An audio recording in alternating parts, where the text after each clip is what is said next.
सबसे पहले समझते हैं कि टिनिटस क्यों होता है। दोस्तों, टिनिटस कोई एक बीमारी नहीं, ये एक सिम्टम है, यानी किसी अंडरलाइंग प्रॉब्लम का नतीजा। बहुत सारे कारण हो सकते हैं इस टिनिटस के पीछे, जैसे कि मोस्ट कॉमनली हम देखा जाता है कि कान के अंदर मैल भर जाती है, तो ये मैल पर्दे से चिपकी हुई होती है, जिसके कारण ये चीज हमारे को महसूस होता है कि कान में सीटी बज रही है। कई बार ये लाउड नॉइज एक्सपोजर, यानी कोई तेज आवाज के एक्सपोजर के बाद भी हमारे को ऐसी सीटी की आवाज कान में शुरू हो सकती है। कई सारे लोगों में बीपी बढ़ने की वजह से भी या काफी ज्यादा स्ट्रेस की वजह से भी सीटी की आवाज बढ़ जाती है। कई केसेस में हमने देखा है कि ईयर के इन्फेक्शंस में भी ऐसा होता है, और कई केसेस में हमने देखा है कि जो जबड़े के जोड़ की जो समस्याएं होती हैं उनमें भी ये सीटी की आवाज आ सकती है। इन सब चीजों के बारे में आज हम जानेंगे और इनमें क्या कर सकते हैं जिससे आपको फर्क पड़े और ये समस्या आगे ना बढ़े। उसके लिए भी हम काफी सारी चीजें आपको एक्सप्लेन करेंगे। कई लोग हेडफोन्स यूज करते हैं जो लाउड वॉल्यूम पे सुनते हैं, और उस समय उनके जो इनर ईयर की सेल्स होती हैं वो ग्रेजुअली डैमेज होने लगती हैं अगर ये थोड़ा लंबे टाइम तक ये ऐसी आवाज में सुने। ये जरूर आपके साथ भी हुआ होगा कि अगर एकदम से कोई कान के पास पटाखा फटा और एकदम से सब गुम हो जाता है और एक सीटी सी बज रही होती है और ग्रेजुअली 1-2 मिनट 3 मिनट में ये चीज काफी नॉर्मलाइज हो जाता है। तो ऐसे केस में ये हेयर सेल्स असलियत में साउंड को ब्रेन तक पहुंचाते हैं, और जब ये डैमेज हो जाते हैं या टेम्परेरी शॉक में चले जाते हैं तो ये आवाज क्रिएट होने लगती है, जिससे टिनिटस होता है। अब बात करते हैं इंप्रूवमेंट की। दोस्तों, टिनिटस का मेन एम होता है उस इरिटेशन और कांस्टेंट आवाज को कंट्रोल में लाने का, जिससे पेशेंट एक नॉर्मल लाइफ को वापस एंजॉय कर सकता है। हमने कई सारे ऐसे भी केसेस के बारे में सुना है जिसमें टिनिटस की वजह से लोगों ने अपनी जान तक ले ली है।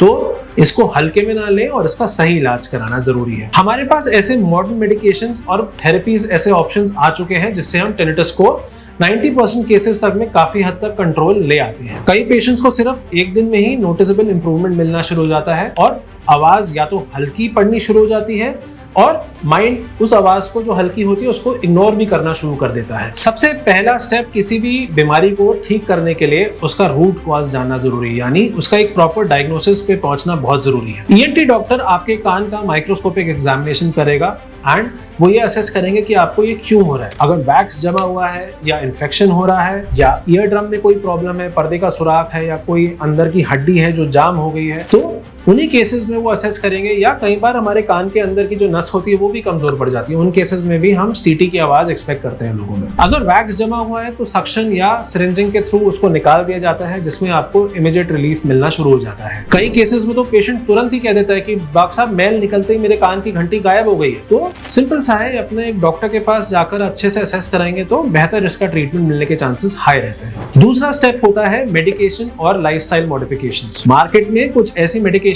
भी अवेलेबल है जो ईयर के सिग्नल्स को काम कर देती हैं, जैसे कि टिनिटस का इंटेंसिटी कम कर देती है। साथ में स्ट्रेस और एंजाइटी को कंट्रोल करना भी बहुत जरूरी होता है, एंड दवाइयों से इन चीजों को भी हम कंट्रोल में ला सकते हैं, क्योंकि स्पेसिफिकली जो स्ट्रेस होता है, एंजाइटी होती है, ये टिनिटस की इंटेंसिटी को काफी ज्यादा बढ़ा देती है। ऐसे केसेस में बहुत जरूरी होता है, अगर वैक्स या इन्फेक्शन ये सब ना हो तो ऐसे केसेस में पेशेंट को बहुत जरूरी है कि वो मेडिटेशन करे, रिलैक्स करे, रिलैक्सेशन एक्सरसाइजेस करे। चाय और कॉफी का सेवन, स्पेशली जो कैफिनेटेड ड्रिंक्स होती हैं, उन सब का सेवन बिल्कुल बंद कर दें, जिससे इंप्रूवमेंट काफी फास्ट हो जाती है। हमने ऐसे भी केसेस देखे जिसमें सिर्फ हमने चाय कॉफी बंद कराई है, लोगों की सीटी की आवाज काफी हद तक कम हो गई है। एंड स्पेशली इन केसेस में रिलैक्सेशन एक्सरसाइजेस, मेडिटेशन, योगा, ये सब बहुत हेल्प करते हैं। तीसरा स्टेप है साउंड थेरेपी। दोस्तों, जब आपको टिनिटस होता है तो एक साइलेंट एनवायरनमेंट में वो आवाज आपको ज्यादा महसूस होती है, इसलिए साउंड थेरेपी में हम स्पेसिफिकली आपके कान के अंदर वही आवाज हम प्ले करते हैं जो आपको जिस टाइप की आवाज सुनाई देती है। इसमें लगभग 20 से 40 आवाजें होती हैं जो आपको सुनाई जाती हैं, जिसके आसपास जो भी उसके लगती हुई सी आवाज आपको महसूस होती है कान के अंदर, उसी को थोड़े लंबे टाइम तक हम प्ले करते हैं, या कई बार व्हाइट नॉइज को भी प्ले करा जाता है, जिससे आपका कान उस आवाज का आदी हो जाता है, यानी आपका कान ऐसी आवाज को इग्नोर करना शुरू कर देता है। ये थेरेपी बहुत इफेक्टिव होती है और कई पेशेंट्स को सिर्फ पहले दिन से ही काफी कंफर्ट मिलना शुरू हो जाता है, और कई लोगों में इसमें 2 से 3 महीने भी लग जाते हैं।